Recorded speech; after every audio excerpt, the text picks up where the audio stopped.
ত্রয়োদশ জাতীয় সংসদ নির্বাচন ঢাকা 19-এ 275টি ভোট কেন্দ্রে সকাল থেকে শুরু ভোট গ্রহণ। এরই মধ্যে আসতে শুরু করেছেন ভোটাররা।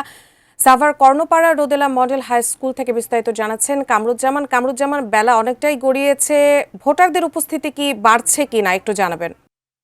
ধন্যবাদ ধন্যবাদ উজমা। আমি এই মুহূর্তে রয়েছি একদম সাভার পৌরসভার ঠিক কাতলাপুরের যে জেলা পরিষদের যে স্কুল, আমরা কিন্তু আপনাদের একটু ক্যামেরার মাধ্যমে দেখাতে চাই। এরই মধ্যে কিন্তু আমরা সকাল থেকেই দেখেছি যে এই আজকে কিন্তু খুব উৎসব মুখর পরিবেশে কিন্তু নির্বাচন অনুষ্ঠিত হচ্ছে।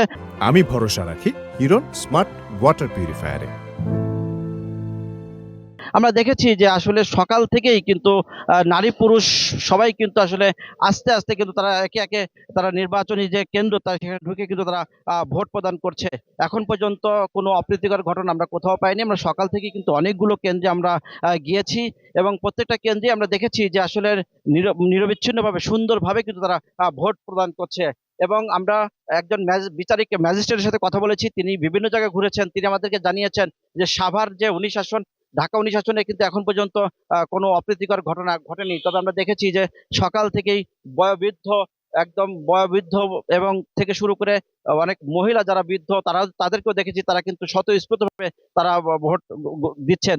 এবং আমরা দেখেছি যে আসলে ভোট নিজেরাও দিচ্ছে এবং অন্যদেরকে ভোট আসলে দেওয়ার জন্য উদ্বুদ্ধ করছে। আপনি যদি সংক্ষিপ্ত একটু বলেন যে আসলে ভোট কেমন হচ্ছে, আর কোনো সমস্যা হচ্ছে কিনা? ভোট অনেক শান্তিপূর্ণ হচ্ছে। নিজের ভোট নিজে সবাই প্রয়োগ করতেছে। দেখেন, মানে একটা ঈদ উৎসব। দীর্ঘদিন 17 বছর পর যে মানুষ ভোট দিচ্ছে, এই ভোটটা যে নিজের ভোট নিজের মানে মত প্রকাশ করতে পারছে, এই স্বাধীনতাটা পেয়ে মানুষ অনেক আনন্দিত। যে যার মতন ভোট দিচ্ছে, কেউ কোনো বাধা দিচ্ছে না এবং শান্তিপূর্ণভাবে ভোট দীর্ঘ 17 বছর। যেমনটি শুনছিলেন যে আসলে এই যে নিরবিচ্ছিন্ন ভাবে এই ঢাকা 19-এর যে 275টি কেন্দ্রে কিন্তু ভোট গ্রহণ চলছে